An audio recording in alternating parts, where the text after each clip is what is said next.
La cataracte atteint plus d'une personne sur 5 à partir de 65 ans, plus d'une sur 3 à partir de 75 ans et près de 2 sur 3 après 85 ans. Le seul traitement est chirurgical et comme toute opération, l'opération de la cataracte n'est pas bénigne. Le projet de recherche ALCOV travaille sur les futurs outils informatiques permettant aux utilisateurs d'avoir des interactions plus naturelles avec les outils et modèles informatiques. Vous découvrirez dans ce film comment différents modèles informatiques sont utilisés pour simuler une opération de la cataracte. Cette opération est un acte chirurgical nécessitant une grande précision, donc une certaine expérience dans sa pratique. Le simulateur pédagogique issu des travaux de recherche d'ALCOV permet de reproduire cette opération avec réalisme afin de s'entraîner au bon geste chirurgical.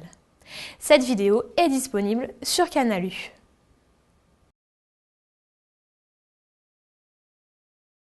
Savez-vous que l'eau se renouvelle plus ou moins vite ? 1000 ans pour une nappe souterraine, 4000 ans pour un océan, 15 000 ans pour un glacier. On entend par renouvellement le temps moyen qui doit s'écouler pour que le volume stocké dans un réservoir à un moment donné soit remplacé entièrement par les apports postérieurs.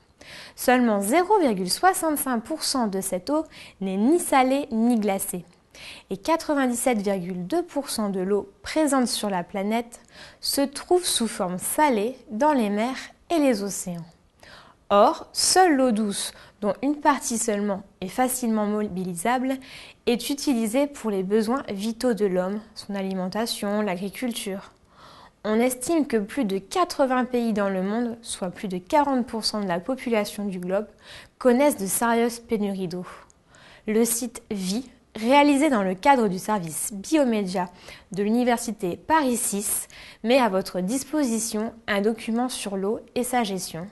Il se divise en 8 chapitres, le cycle de l'eau, l'eau dans le monde, les agences de l'eau, le cours de l'eau, les réseaux de surveillance de la qualité des eaux de surface, les eaux souterraines, les captages d'eau potable et les pollutions de l'eau en France.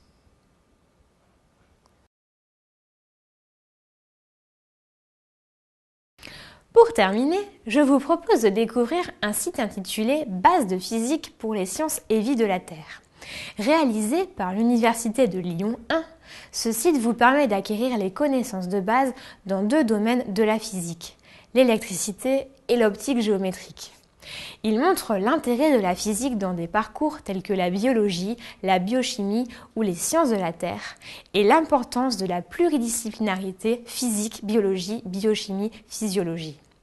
Pour rendre les enseignements plus interactifs et pour faciliter la compréhension et les assimilations des bases indispensables, ce site propose des compléments de cours, animations, simulations, exercices, notices illustrées explicatives de TP, ainsi que quelques QCM.